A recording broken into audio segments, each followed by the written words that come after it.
आरंभ करने जा रही हूँ और उम्मीद है कि आप सभी को पसंद आएगा। मैं किसी कथावाचक जैसे तो नहीं सुना सकती आपको। मैं हिंदी का भागवत जो अनुवाद है उसी को आपको सुनाऊंगी और आज मैं इसकी शुरुआत कर रही हूँ।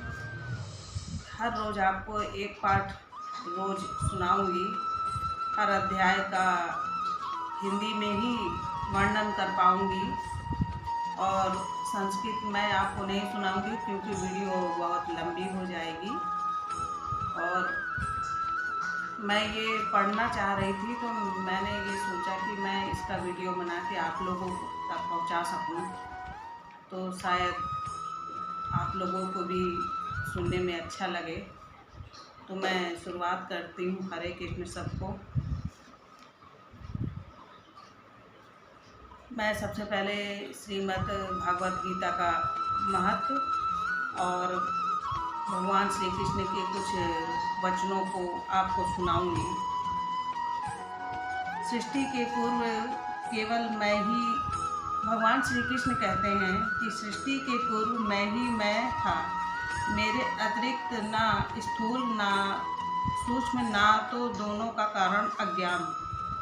जहाँ यह सृष्टि नहीं है वहाँ मैं ही मैं हूँ और इस सृष्टि के रूप में जो कुछ प्रतीत हो रहा है वह भी मैं हूँ और जो कुछ बचा रहेगा वह भी मैं ही हूँ। वास्तव में ना होने पर भी जो कुछ अनिर्वचनीय वस्तु मेरे अतिरिक्त मुझ परमात्मा में दो चंद्रमाओं की तरह मिथ्या ही प्रतीत हो रही है, अथवा विद्यमान होने पर भी आकाश मंडल के नक्षत्रों की में राहु की भांति जो मेरी प्रतीति नहीं होती, इसे मेरी माया समझनी चाहिए।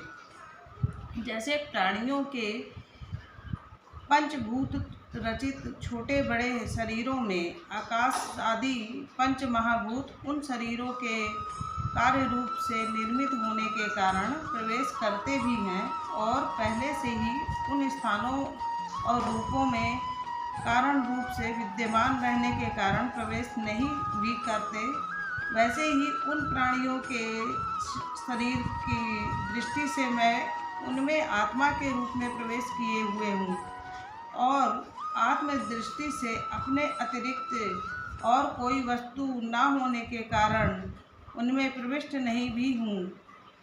यह ब्रह्म नहीं इस प्रकार निषेध की पद्धति से और यह ब्रह्म है इस अन्वय की पद्धति से यह सिद्ध होता है कि सर्वातीत एवं सर्वरूप भगवान श्री ही सर्वदा और सर्वत्र स्थित है। वे ही वास्तविक तत्व हैं। जो आत्मा अथवा परमात्मा का तत्व जानते हैं उन्हें केवल इतना ही जानने की आवश्यकता है। अब मैं श्री भागवत महत्व आपको सुनाने जा रही हूँ। लोक विख्यात श्री भागवत नामक पुराण का प्रतिदिन श्रद्धा युक्त होकर श्रवण करना चाहिए, यही मेरे संतोष का कारण है। जो मनुष्य प्रतिदिन भागवत पुराण का पाठ करता है उसे एक एक अक्षर के उच्चारण के साथ कपिला गौदान देने का पुण्य होता है। जो प्रतिदिन भागवत के आधे श्लोक का चौपाई श्लोक का पाठ अथवा श्रवण करते हैं उसे 1000 गोदान का फल मिलता है। जो प्रतिदिन पवित्र चित्त होकर भागवत के एक श्लोक का पाठ करता है वह मनुष्य 18 पुराणों के पाठ का फल पा लेता है। जहाँ नित्य मेरी कथा होती है, भगवान श्री कृष्ण कहते हैं कि जहाँ नित्य मेरी कथा होती है वहाँ विष्णु पार्षद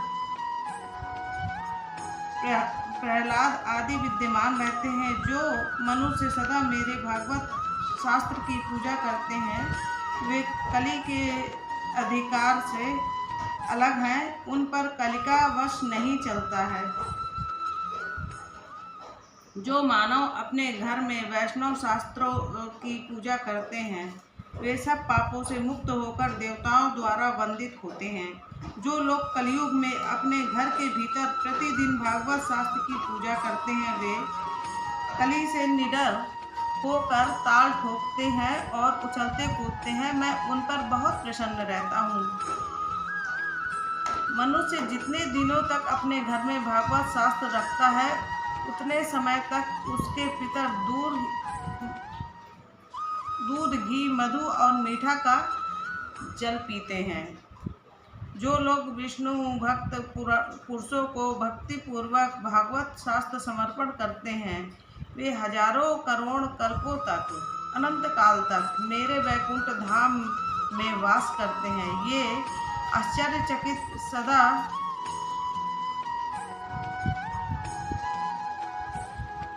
वास करते जो लोग सदा अपने घर में भागवत शास्त्र का पूजन करते हैं, वे मानो एक कल्प तक के लिए संपूर्ण देवताओं को तृप्त कर देते हैं।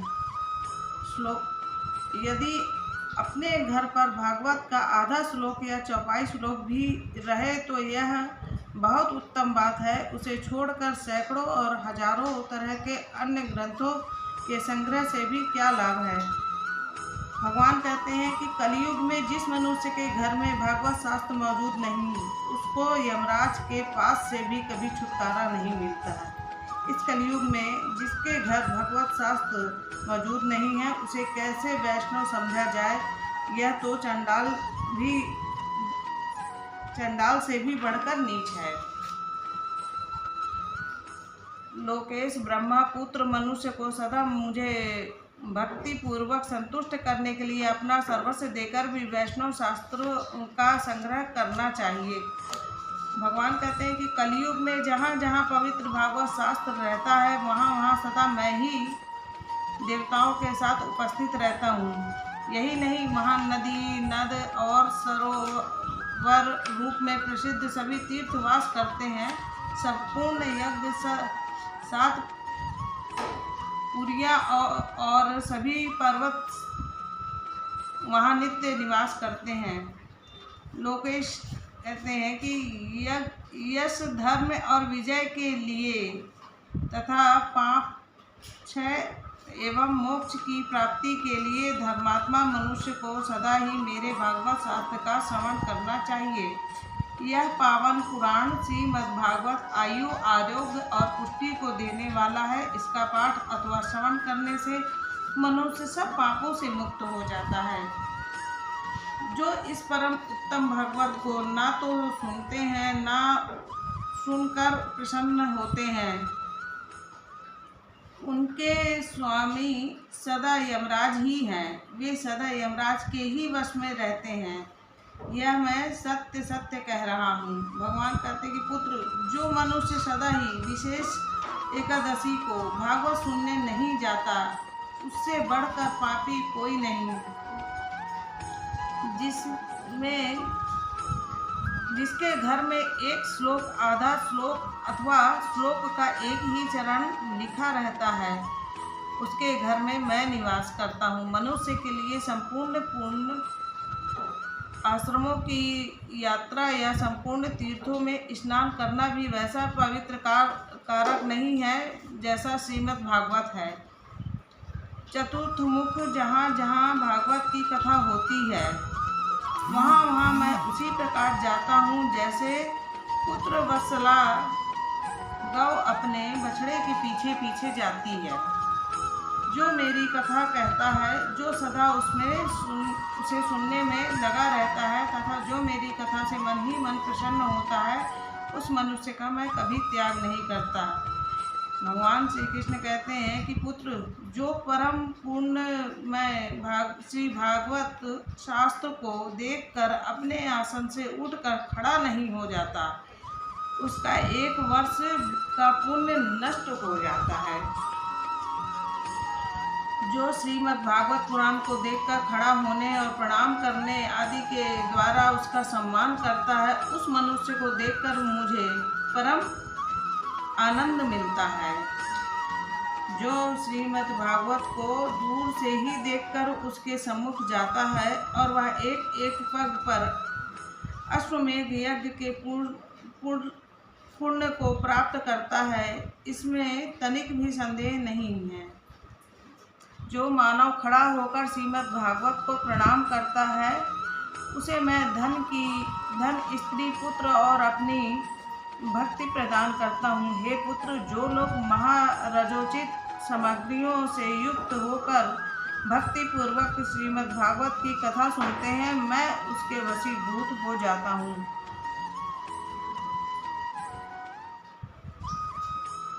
भगवान श्री कृष्ण कहते हैं कि जो लोग मेरे पर्वों से संबंध रखने वाले सभी उत्सवों में मेरी प्रसन्नता के लिए वस्त्र, आभूषण, पुष्प, धूप और दीप आदि उपहार अर्पण करते हैं, परम उत्तम श्रीमद् भागवत पुराण का भक्ति पूर्वक श्रवण करते हैं, मैं उसी प्रकार अपने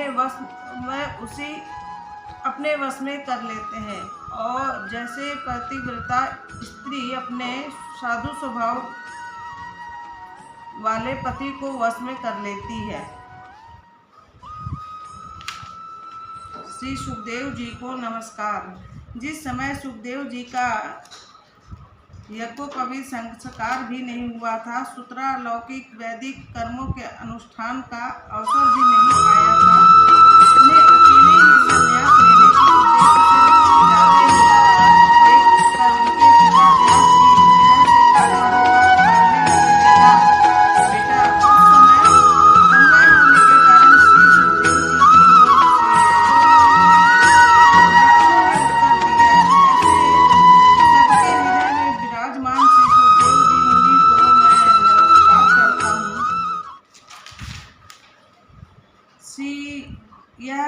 श्री भागवत अत्यंत गोपनीय रहस्यमयात्मक पुराण है। यह भागवत स्वरूप का अनुभव कराने वाला और समस्त वेदों का सार है। संसार में फैले हुए जो लोग इस घोर अज्ञान अंधकार से पार जाना चाहते हैं, उनके लिए आध्यात्मिक तत्वों को प्रकाशित करने वाला यह एक अद्वितीय दीपक है। वास्तव में उन्हीं पर करुणा करके बड़े बड़े मुनियों के आचार्य श्री सुखदेव जी ने इसका वर्णन किया है। मैं उनकी शरण ग्रहण करता हूँ। श्री सुखदेव जी महाराज अपने आनंद में ही निमग्न थे और इस अखंड अद्वैत स्थिति से उनकी भेद दृष्टि सर्वथा निवृत्त हो चुकी थी। फिर भी मुरली मनोहर श्री श्याम सुंदर जी की मधुमयी, मंगलमयी, मनोहारिणी लीलाओं ने उनका वृत्तियों को अपनी ओर आकर्षित कर लिया। उन्होंने जगत के प्राणियों पर कृपा करके भागवत को प्रकाशित करने वाले इस महापुराण का विस्तार किया। मैं उन्हीं सर्वोपरि व्यास नंदन भगवान श्री सुखदेव जी के चरणों में नमस्कार करता हूँ।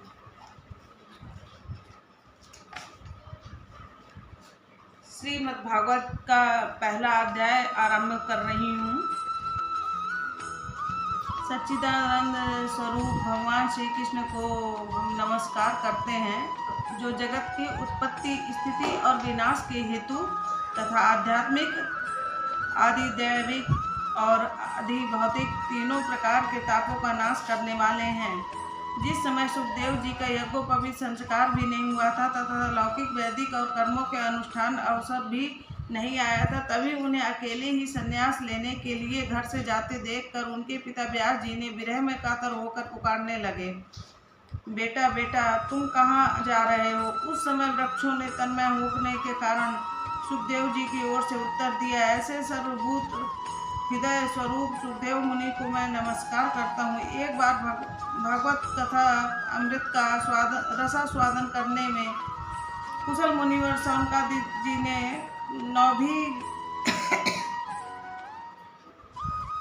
नौभिसारण्य क्षेत्र में विराजमान महामती सूत जी को नमस्कार करके उनसे पूछा। शौनकादिक जी बोले, सूत जी, आपका ज्ञान अज्ञान अंधकार को नष्ट करने के लिए करोड़ों सूर्यों के समान है। आप हमारे कानों के लिए रसायन अमृत स्वरूप सार गर्मी कथा कहिए। भक्ति, ज्ञान और वैराग्य से प्राप्त होने वाले महान विवेक की बुद्धि किस प्रकार होती है तथा वैष्णव लोग किस तरह इस माया मोह से अपना पीछा छुड़ाते हैं। इस घोर कलिका में जीव प्रायः असुरी स्वभाव के हो गए हैं। विविध केशों से आक्रांत इन जीवों को शुद्ध बनाने का सर्वश्रेष्ठ उपाय क्या है? तब सूत जी ने बोले, आप हमें कोई ऐसा शाश्वत साधन बताइए जो सबसे अधिक कल्याणकारी तथा पवित्र करने वालों में भी पवित्र हो, जो भगवान श्री कृष्ण के प्राप्ति करा दे। चिंतामणि केवल लौकिक रूप सुख दे सकती है और कल्प वृक्ष अधिक से अधिक स्वर्गीय संपत्ति दे सकता है, परंतु गुरुदेव प्रसन्न होकर भगवान का योगी दुर्लभ नित्य वैकुंठ धाम दे देते हैं। सूत जी ने कहा, सौनका जी ने तुम्हारे हृदय में भगवान का प्रेम है। सूत जी ने कहा कि सौनक जी, तुम्हारे हृदय में भगवान का प्रेम है, इसलिए मैं विचार कर तुम्हें संपूर्ण सिद्धांतों का निष्कर्ष सुनाता हूँ, जो जन्म मृत्यु के भय को नाश कर देता है, जो भक्ति के प्रवाह को बढ़ाता है और जो भगवान श्री कृष्ण की प्रसन्नता का प्रधान कारण है। मैं तुम्हें वह साधन बताता हूँ, जो सावधान होकर सुनो। श्री सुखदेव जी ने कलयुग में जीवों के काल रूपी सर्प को मुख का ग्रास होने के ग्रास का अत्यंतिक नाश करने के लिए श्री भागवत शास्त्र का प्रवचन किया। मन की शुद्धि के लिए इससे बढ़कर कोई साधन नहीं। जब मनुष्य जन्म जन्मांतर का पुण्य उदय होता है, तभी उसे इस भागवत शास्त्र की प्राप्ति होती है। जब सुखदेव जी ने राजा परीक्षित को यह कथा सुनाने के लिए सभा में विराजमान हुए, तब वह देवता लोग उनके पास अमृत का कलश लेकर आए। देवता अपना काम बनाने में कुशल होते हैं, अतः यहाँ भी सब ने सुखदेव मुनि को नमस्कार करके कहा कि आप यह अमृत लेकर बदले में कथामृत का दान दीजिए। इस प्रकार परस्पर विनिमय हो जाने पर राजा परीक्षित अमृत का पान करें और हम सब श्रीमद् भागवत रूपी अमृत का पान करेंगे। इस संसार में कहाँ कांच और कहाँ महामूल्य मणि तथा कहाँ सुधा और कहाँ कथा। श्री सुखदेव जी ने उस समय देवताओं की हंसी उड़ा दी। उन्हें भक्ति सूत जानकर कथा अमृत का दान नहीं किया। इस प्रकार श्रीमद् भागवत कथा देवताओं को भी दुर्लभ है। पूर्व काल में श्रीमद् भागवत के श्रवण से ही राजा परीक्षित की मुक्ति देखकर ब्रह्मा जी को भी बड़ा आश्चर्य हुआ। उन्होंने सत्यलोक में तराजू बांधकर सब साधनों को तौला। अन्य सभी साधन तौलने में हल्के पड़ गए और महत्व के कारण भागवत ही सबसे भारी रहा। यह देखकर सभी ऋषियों को बड़ा विस्मय हुआ। उन्होंने कलयुग में इस भगवत शास्त्र को ही पढ़ने सुनने से तत्काल मोक्ष देने वाला निश्चय किया। सप्ताह विधि से श्रवण करने पर यह निश्चय भक्ति प्रदान करता है। पूर्व काल में इसे दयापरायण सनकादिक ने देवर्षि नारद को सुनाया था। यद्यपि देवर्षि ने यह ब्रह्मा जी के मुख से श्रवण कर लिया था। अध्याय 1 का दूसरा भाग आप अगली वीडियो में देखिए।